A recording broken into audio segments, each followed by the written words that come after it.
Oke guys, kali ini aku buat tutorial cara menyembunyikan like pada postingan Instagram. Jadi kita buka dulu aplikasi Instagram, terus kita akan diarahkan ke beranda Instagram dulu, terus kita tekan profil. Nah, di sini akan ditampilkan beranda profilnya yang ada postingan sama bio Instagram.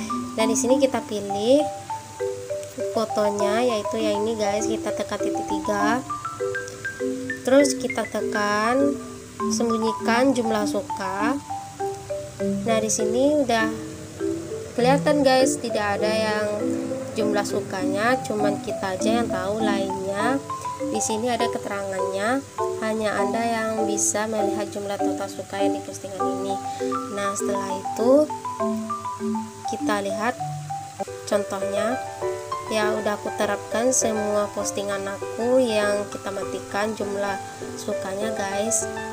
Sekian dulu tutorial pada hari ini. Kalau ada kesalahan mohon dimaafkan ya guys, dan jangan lupa like, comment, share, dan subscribe ya guys, serta aktifkan lonceng notifikasinya biar kalian tidak ketinggalan video selanjutnya. Oke, see you next time, bye bye.